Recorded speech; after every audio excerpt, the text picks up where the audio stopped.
कैसे हमारी मीडिया एक विशेष जाति को बेहद चालाकी से बदनाम करने की कोशिश कर रही है। दैनिक भास्कर जैसे प्रतिष्ठित अखबार अपनी हेडलाइन में लिखता है, जेल में जाट से ईसाई बने। अगर मैं आपके चैनल को ब्राह्मण एंड कंपनी कहूं तो एक नाम, एक चेहरा, फिर अपराध और अब उसकी जाति। यह एक ऐसे इंसान की कहानी है जो यीशु यीशु कहकर लोगों की बीमारी ठीक करने का दावा करता है। वह कहता है कि वह यीशु के नाम पर बड़ी से बड़ी बीमारियां ठीक कर सकता है और आज वही बलात्कार के आरोपों में फरार है। लेकिन दोस्तों, मामला यहीं खत्म नहीं होता। हमारे देश में न जाने कितनी फर्जी ढोंगी बाबा, पादरी और मौलवियों को देखा जा सकता है। अब तो यह खबरें इतनी आम हो गई हैं कि किसी को हैरानी भी नहीं होती। लेकिन इस बार मामला सिर्फ ठगी, अपराध तक सीमित नहीं रहा। आज हम सिर्फ एक फर्जी बाबा की सच्चाई नहीं बल्कि मीडिया के जातीय द्वेष को भी उजागर करेंगे। कैसे हमारी मीडिया एक विशेष जाति को बेहद चालाकी से बदनाम करने की कोशिश कर रही है। दोस्तों नमस्कार, मैं सुनील बांगड़ आपका अपने YouTube चैनल पर स्वागत करता हूं। आज की हमारी कहानी की शुरुआत एक ऐसे फर्जी और ढोंगी बाबा विजेंद्र सिंह से है जो साल 2008 में हत्या के आरोप में जेल जाता है और वहां उसका संपर्क एक ईसाई मिशनरी से होता है और फिर वह खुद धर्मांतरण का एजेंट बन जाता है। लेकिन दोस्तों, वक्त हमेशा एक जैसा नहीं रहता। आज वही बाबा बलात्कार के आरोप में फरार है। अब उसने अपराध किया या नहीं किया यह तो वह जानता है या पीड़िता। हम निष्पक्ष न्याय व्यवस्था पर विश्वास रखते हैं। जो गलत है वो गलत है और जो सही है वह सही है। अपराधी को हर हाल में सजा मिलनी चाहिए और निर्दोष को न्याय, चाहे वह किसी भी जाति, धर्म या आर्थिक पृष्ठभूमि से आता हो। लेकिन दोस्तों, इस वीडियो का मकसद सिर्फ इस फर्जी बाबा की पोल खोलना नहीं था। मीडिया के ऐसे दोहरे मापदंड से है जो राजनीति के चलते अपनी रीढ़ की हड्डी तो पहले ही खो चुकी थी, अब जातीय द्वेष के कारण सारी हदें पार कर रही है। जातीय नफरत से अंधी मीडिया अब यह भी भूल चुकी है कि वह क्या लिख और दिखा रही है।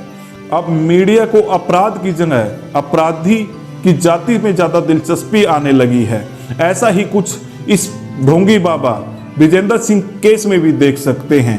कैसे हमारी मीडिया को उसके अपराध से ज्यादा उसके जाति में रुचि आ रही है। दैनिक भास्कर जैसे प्रतिष्ठित अखबार अपनी हेडलाइन में लिखता है, यीशु यीशु वीडियो वाले विजेंद्र सिंह यौन उत्पीड़न केस में फंसे, जेल में जाट से ईसाई बने। कैसे विदेश समेत भारत में 32 चर्च खोले। जाट से ईसाई, जाति कब से परिवर्तन होने लगी? या जाट कोई धर्म है जिसे बदला जा सकता है, या फिर आप जाटों को हिंदू धर्म का हिस्सा नहीं मानते? दोस्तों, यहाँ जाट शब्द का इस्तेमाल करने का कोई तुक नहीं बनता था। लेकिन दैनिक भास्कर यही नहीं रुका। इस खबर की वीडियो रिपोर्टिंग में दैनिक भास्कर की रिपोर्टर कहती है, एक मामूली जाट परिवार से आने वाले विजेंद्र सिंह चमत्कारी बाबा कैसे बने। अब जानते हैं कि मामूली जाट परिवार से आने वाले विजेंद्र सिंह चमत्कारी बाबा कैसे बने। रुकिए, मामूली जाट परिवार, यह एक शब्दों का खेल है। यहाँ यह लड़की विजेंद्र सिंह के परिवार को मामूली नहीं बल्कि जाट परिवारों को मामूली कह रही है और इन दोनों बातों में जमीन आसमान का फर्क है। अब चलते हैं देश के सबसे प्रतिष्ठित मीडिया ग्रुप इंडिया टुडे के YouTube channel the Lalan top की ओर, जो खुद को निष्पक्ष और जाति विहीन पत्रकारिता का उदाहरण बताता है। लेकिन क्या वास्तव में ऐसा है? यहाँ ललन टॉप ने भी विजेंद्र सिंह केस में उसके अपराध से ज्यादा उसकी जाति में रुचि दिखाई। ललन टॉप अपने थंबनेल में लिखता है, कैसे एक जाट लड़का बना पापा विजेंद्र। कि हरियाणा के यमुनानगर का एक जाट लड़का कैसे पादरी बना और अपने नाम के आगे पापा लिखने लगा। यहाँ सवाल उठता है, इस अपराध की रिपोर्टिंग में आरोपी की जाति का उल्लेख करने की जरूरत ही क्या थी? और अगर यह मामला किसी और जाति के व्यक्ति से होता तो क्या फिर भी ऐसी ही हेडलाइन होती? लल्लन टॉप ने अपने थंबनेल को तो बदल लिया, लेकिन क्या अंदर की रिपोर्टिंग बदल सकते हैं? मैं सौरभ द्विवेदी की भाषा शैली का बड़ा प्रशंसक हूं, लेकिन श्रीमान, क्या आप यह बताने का कष्ट करेंगे कि यहां अपराधी की जाति बताने की आखिर जरूरत ही क्या आन पड़ी? आप खुद को जाति निरपेक्ष बताते हैं, लेकिन कैसा लगेगा आपको अगर मैं आपके चैनल को ब्राह्मण एंड कंपनी कहूं तो? दोस्तों जरा ध्यान से देखिए, हमारा जाति निरपेक्ष लल्लन टॉप कितना जाति निरपेक्ष है। सौरभ द्विवेदी, अभय शर्मा, अभिनव पांडे, अभिषेक त्रिपाठी, आशीष मिश्रा, गरिमा भारद्वाज, हिमांशु तिवारी, कुलदीप मिश्रा, सिद्धांत मोहन तिवारी, मैक्सिमम ब्राह्मण एंकर्स, और उसमें भी ज्यादातर एक ही विशेष क्षेत्र के ब्राह्मण, यानी ब्राह्मणों में भी ब्राह्मणवाद। सौरभ द्विवेदी की पहचान उनकी भाषा से है।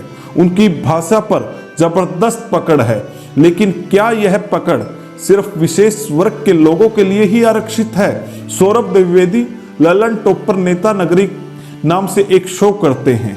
हाल ही में उन्होंने मायावती जी पर एक शो किया, जिसे आप खुद देख सकते हैं। एक बार भी उन्होंने मायावती जी के नाम के साथ जी का इस्तेमाल नहीं किया, और फिर राज्यसभा के सांसद रहे, मायावती के खास रहे। क्या इसका कारण भी मायावती जी की जाति है? क्या यह सिर्फ संयोग है या फिर इसके पीछे भी कोई मानसिकता काम कर रही है? मायावती जी देश की सबसे बड़ी दलित नेता ही नहीं, बल्कि उत्तर प्रदेश की 4 बार की मुख्यमंत्री रह चुकी हैं। क्या उनके नाम के पीछे जी लगाने से सौरभ द्विवेदी का ब्राह्मणत्व कम हो जाता? ये वही लोग हैं जो कहते हैं हम जाति में विश्वास नहीं रखते, लेकिन अंदर से जातिवाद का जहर लिए बैठे हैं और बाहर से निष्पक्षता का दावा करते हैं।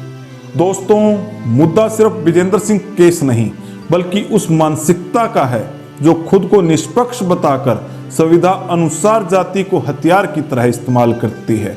अगर अपराध की रिपोर्टिंग करनी है तो अपराध पर बात होनी चाहिए, फिर अपराधी की जाति को हाईलाइट करने की क्या जरूरत?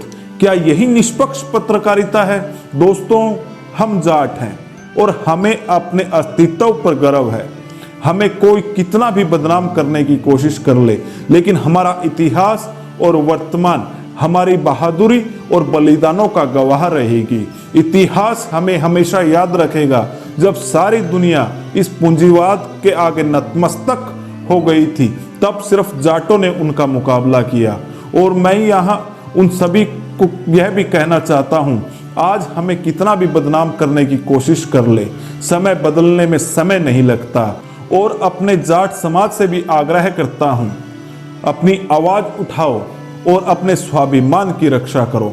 वीडियो का अंत अल्लामा इकबाल के शब्दों से करना चाहूंगा, यूनान और मिस्र, रोम सब मिट गए जहां से, अब तक मगर है बाकी नामो निशान हमारा, कुछ बात तो है हस्ती मिटती नहीं हमारी, सदियों रहा दुश्मन दौरे जमाना सारा। वीडियो को अंत तक देखने के लिए धन्यवाद। अपनी राय को कमेंट में जरूर बताएं। आपको वीडियो पसंद आई हो तो चैनल को लाइक और सब्सक्राइब करना ना भूलें। धन्यवाद। जय हिंद, जय जाट।